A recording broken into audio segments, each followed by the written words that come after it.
In this presentation, we are going to discuss how to evaluate cyclovertical incomitance and how to identify the affected eye. Whenever we have a patient with non-comitant strabismus, we have two questions to answer. The first question is to know whether the limitation is caused by underaction or paresis of the muscle of this gaze, or overaction or tightness of the opposite muscle, preventing the eye from moving. And the second question is to know which eye has a problem. We already discussed in the previous presentation how to differentiate paralytic from restrictive causes. Today we will answer the second question and try to identify which eye has a problem.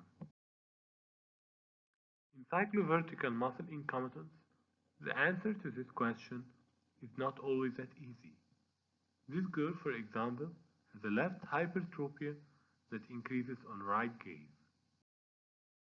In such cases, it is hard to tell whether the left hypertropia is caused by a left superior oblique underaction with a secondary left inferior oblique overaction, or a right superior rectus underaction with a secondary right inferior rectus tightness. There are several ways to help us to know which eye has the primary pathology.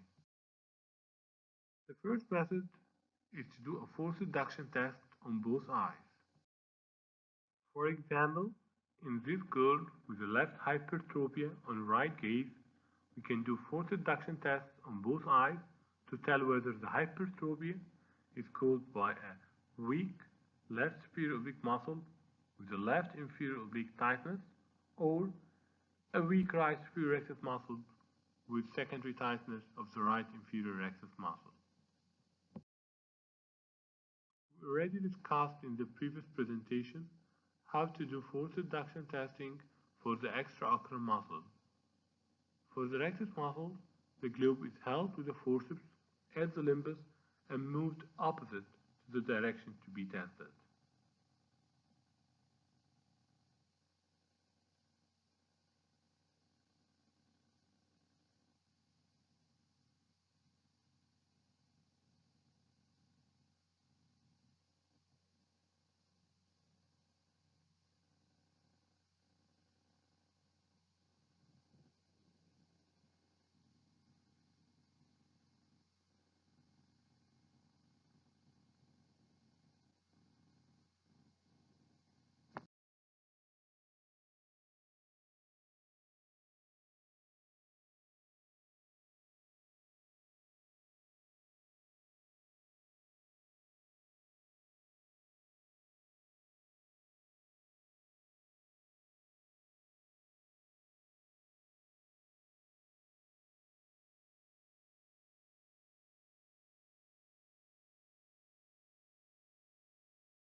Another useful clinical test that is frequently missed is to examine the fundus for fundus torsion. Normally the fovea is located anatomically in level with the lower 1/4 of the optic disc.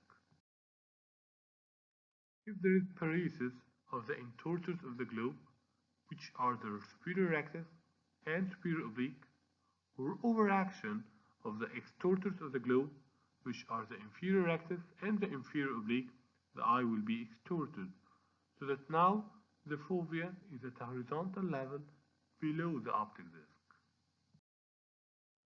On the other hand, if there is paresis of the extortors of the globe, which are the inferior rectus and the inferior oblique, or overaction of the intortors of the globe, which are the superior rectus and superior oblique muscles, the eye will be intorted so that now the fovea is at a higher level.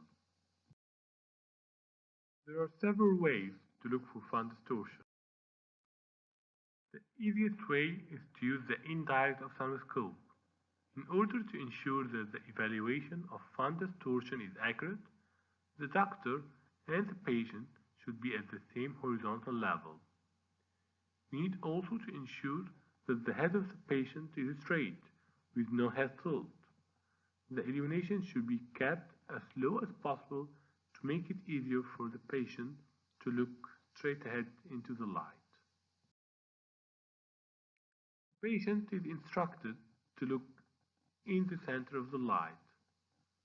An imaginary horizontal line is then drawn from the fovea until it intersects with the optic disc.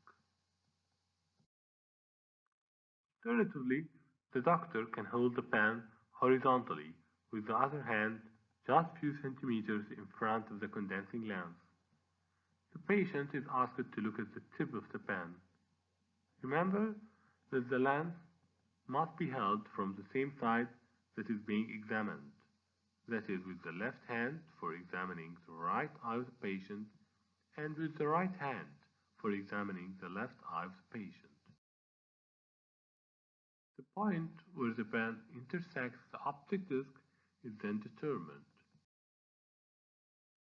During evaluation of the fundus torsion with indicophthalmoscopy, one has to remember that the image is inverted, so that the fovea normally appear at the level of the upper part of the optic disc.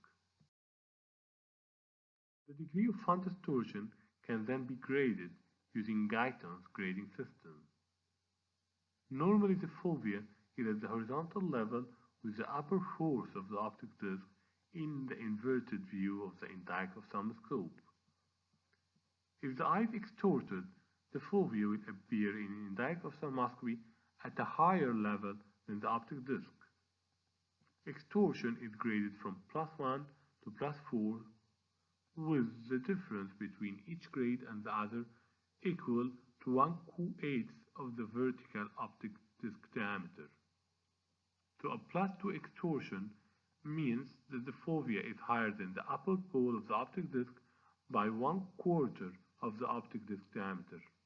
And a +4 extorsion means that the fovea is higher than the upper pole of the optic disc by 1/2 of the optic disc diameter. On the other hand, in intorsion, the fovea is at a lower level, with the difference between each grade and the other equal to 1/8 of the vertical optic disc diameter. So, if the fovea is at the same level as the center of the optic disc, this corresponds to a grade 2 intorsion. The other way for grading fundus torsion is to use fundus photography and then measure the disc fovea angle. The angle is measured by drawing two lines, a line connecting the center of the fovea with the center of the optic disc, and another horizontal line passing through the fovea. The angle between the two lines is called the disc fovea angle and is normally about 6 to 7 degrees. In extorsion, the disc fovea angle is more than 8 degrees, and on the other hand, in intorsion, the disc fovea angle is less than 6 degrees. Fundus torsion frequently helps us to know which eye is the eye with the primary pathology. For example, in this young girl with a left hypertrophy in right gaze, the hypertrophy can be caused by a right inferior rectus overaction or a left inferior oblique overaction. We know that both the inferior rectus and the inferior oblique muscles are extorters, so we compare the fundus torsion in both eyes. If the extorsion is seen primarily in the right eye, then the main cause of the vertical deviation is the right inferior rectus overaction. On the other hand, if the extorsion is seen primarily in the left eye, then the left inferior oblique overaction is the main cause of vertical deviation. One of the important tests in evaluation of cyclovertical muscle incomitance is the Parks-Pilshovsky head-tilt test, commonly known as the three-step test. While the three-step test is a useful test in cyclovertical muscle incomitance, one has to remember that it is only useful in the absence of restriction, that is, in paralytic strabismus. The test helps us to identify the affected muscle in an isolated muscle palsy. The test is most famous in confirming the diagnosis of a superior oblique palsy. Its value in the diagnosis of other cyclovertical muscle palsies is probably less important. Normally there are 8 extraocular muscles that elevate and depress both globes. So a patient with hypertrophy in one eye is expected to have a paresis in one of these 8 muscles. The first step reduces the possible choices from 8 to 4 muscles. The second step reduces the choices from 4 to 2 muscles, and the third step of the head tilt test reduces the choices from 2 muscles to only 1 muscle. These are the 8 muscles that elevate and depress both globes. In order to identify the paralyzed muscle, we pass by the following steps. The first step is to determine which eye is hypertrophic. If the left eye is hypertrophic, this means that the problem is either in the elevators of the right globe or the depressors of the left globe, thus we can omit the other 4 choices. On the other hand, if there is a right hypertrophy, this can be caused by paresis of the depressors of the right eye or the elevators of the left eye, thus we can delete the other 4 choices. The second step is to identify whether the hypertrophy increases on right or left gaze. If we have a left hypertrophy, for example, we already determined that it can be caused by paresis of the elevators of the right globe, which are the right superior rectus and the right inferior oblique muscle, or the depressors of the left globe, which are the left superior oblique and the left inferior rectus muscle. On right gaze, only the right superior rectus and the left superior oblique muscle are working, so an increase in vertical deviation in right gaze suggests a paresis of only one of these 2 muscles. On the other hand, in left gaze, only the right inferior oblique muscle and the left inferior rectus muscle are working, so an increase in vertical deviation in left gaze suggests a paresis of either the right inferior oblique muscle or the left inferior rectus muscle. The last step is to determine whether the hypertrophy increases on right or left head tilt. Let's say that we started with a left hypertrophy that increased on right gaze. This suggests either a paresis of the left superior oblique muscle or the right superior rectus muscle. The head tilt or the third step will help us to identify which muscle is the affected muscle. Let's see what would happen if the cause of the left hypertrophy is a left superior oblique palsy. When the head is tilted to the left side, the vestibular system sends impulses to the extraocular muscles to correct for that. The impulses will induce an extorsion of the right eye. The extorters of the right eye are the right inferior oblique and the right inferior rectus muscles. Both muscles extort the globe. In addition to extortion, the right inferior rectus depresses the globe, while the right inferior oblique muscle elevates the globe. The opposing actions will counteract each other with no elevation or depression of the right eye. The vestibular impulses will also induce an intorsion of the left eye. The intorters of the left eye are the left superior oblique muscle and the left superior rectus muscle. Normally, the left superior rectus should elevate the globe, while the left superior oblique muscle depresses the globe, and the forces should balance each other. If the left superior oblique muscle is paralyzed, the left superior rectus muscle will be unopposed and will pull the globe upward, causing an increase in the vertical deviation and an increase in the left hypertrophy. Such increase confirms the diagnosis of a left superior oblique paresis. On the other hand, if the head is tilted to the right, the vestibular impulses will now induce an extorsion of the left eye. The extorters of the left eye are the left inferior rectus muscle and the left inferior oblique. The left inferior rectus depresses the globe and the left inferior oblique elevates the globe, and again, since both muscles are normal, the forces will counteract each other and there will be no elevation or depression of the globe. On the right side, the impulses will induce an intorsion of the right eye. The intorters of the right eye are the right superior rectus and the right superior oblique muscle, and one more time, since both muscles are normal, the forces will counteract each other, and this will result in no increase in the hypertrophy on the right head cells, again confirming the diagnosis of a left superior oblique paresis. Now let's take the second scenario, where the hypertrophy is caused by a right superior rectus palsy. If the head is tilted to the right side, the vestibular impulses will induce an extorsion of the left eye. The extorters of the left eye are the left inferior rectus and the left inferior oblique muscle. The left inferior rectus depresses the globe and the left inferior oblique elevates the globe, and since both muscles are normal, the forces will counteract each other. So the eyes will remain in the center. The vestibular impulses will induce an intorsion of the right eye. The intorters of the right eye are the right superior rectus and the right superior oblique muscle. Normally, the right superior rectus muscle elevates the globe while the right superior oblique depresses the globe, and the two forces should counteract each other.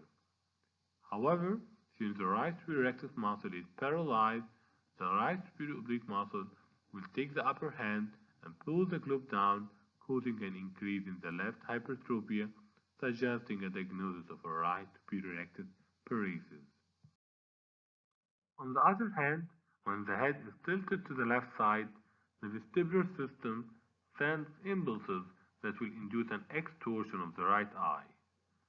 The extorters of the right eye are the right inferior oblique muscle and the right inferior rectus.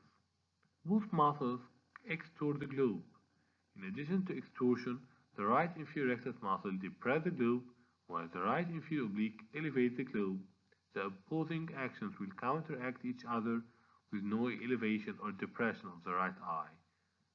Similarly, the vestibular impulses will also induce an intorsion of the left eye. The intorters of the left eye are the left superior rectus muscle and the left superior oblique. Normally, the left superior rectus elevates the globe, while the left superior oblique depresses the globe, and again, since both muscles are normal, the forces will counterbalance each other, and this results in no vertical shift of either eye and a reduction of the hypertrophy. This confirms the diagnosis of a right superior rectus paresis. Now let's take some examples to make things clearer. The first example is a classic superior oblique palsy. The patient presents with a left hypertrophy.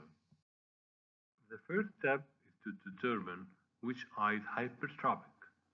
The left eye is the hypertrophic eye, so obviously the problem is either paresis of the elevators of the right globe, which are the right superior rectus or right inferior oblique, or the depressors of the left globe, which are the left superior oblique and the left inferior rectus muscles. Now, after the choices are reduced to 4 choices, we go to step 2 and compare the hypertrophy in right and left gaze. In right gaze, the right superior rectus and the left superior oblique are in the field of action, so if there is weakness in one of these two muscles, the hypertrophy is expected to increase. On the other hand, in left gaze, the right inferior oblique and left inferior rectus are in the field of action, so if there is weakness in one of these two muscles, the hypertrophy is supposed to increase. In this patient, it is obvious that the hypertrophy increased on right gaze, so it is clear that it is either a right superior rectus paresis or a left superior oblique paresis, and we can omit the other two choices. Now, in the last step, we need to know the final diagnosis, whether it is a right superior rectus paresis or a left superior oblique palsy. Both muscles are intortors. In right tilt, the right superior rectus is supposed to intort the globe. So if the right superior rectus is paralyzed, the right superior oblique will be unopposed and will pull the globe down and increase the left hypertrophy. On the other hand, in left tilt, the left superior oblique is supposed to intort the globe. So if the left superior oblique muscle is paralyzed, the left superior rectus will be unopposed and will pull the left eye up and increase the left hypertrophy. Since the hypertrophy increased on left tilt in this patient, then this patient had a left superior oblique palsy rather than a right superior rectus palsy. Another example is a patient with a superior rectus palsy. This patient again presents with a hypertrophy. The first step is to determine which eye is hypertropic. The left eye is the hypertropic eye, so obviously the problem is either in the elevators of the right globe, which are the right superior rectus or right inferior oblique, or the depressors of the left globe, which are the left superior oblique and the left inferior rectus. So we can omit the other four choices. Now after the choices are reduced to four choices, we go to step 2 and compare the hypertrophy in right and left gaze. In right gaze, the right superior rectus and left superior oblique are in the field of action. So if there is weakness in one of these two muscles, the hypertrophy will increase. On the other hand, in left gaze, the right inferior oblique and left inferior rectus are in the field of action. So if there is weakness in one of these two muscles, the hypertrophy will increase. In this patient, it is obvious that the hypertrophy increased on right gaze, so it is clear that it is either a right superior rectus paresis or a left superior oblique paresis, and we can omit the other two choices. Now in the last step, we need to know the final diagnosis, whether it is a right superior rectus palsy or a left superior oblique palsy. Both muscles are intortors. In right tilt, the right superior rectus muscle is supposed to intort the globe. So if the right superior rectus is paralyzed, the right superior oblique muscle will be unopposed and will pull the globe down and increase the left hypertrophy. On the other hand, in left tilt, the left superior oblique muscle is supposed to intort the globe. So if the left superior oblique muscle is paralyzed, the left superior rectus will be unopposed and will pull the left eye upward and increase the left hypertrophy.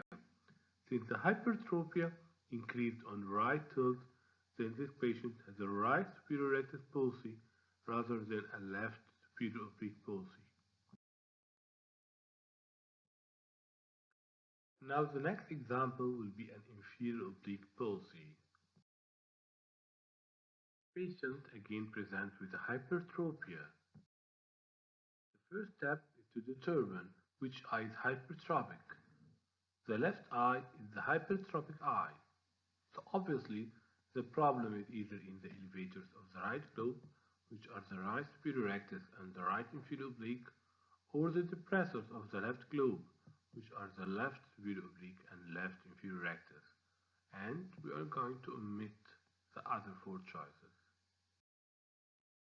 Now after the choices are reduced to 4, we go to step 2 and compare the hypertrophy in right and left gaze. In right gaze, the right superior rectus and the left superior oblique are in the field of action. So if there is weakness in one of these two muscles, the hypertrophy should increase. On the other hand, in left gaze, the right inferior oblique and the left inferior rectus muscle are in the field of action. So if there is weakness of one of these two muscles, the hypertrophy would increase. In this patient, it is obvious that the hypertrophy increased on left gaze, so it is clear that it is either a right inferior oblique paresis, or a left inferior rectus paresis. And now we can delete the other two choices.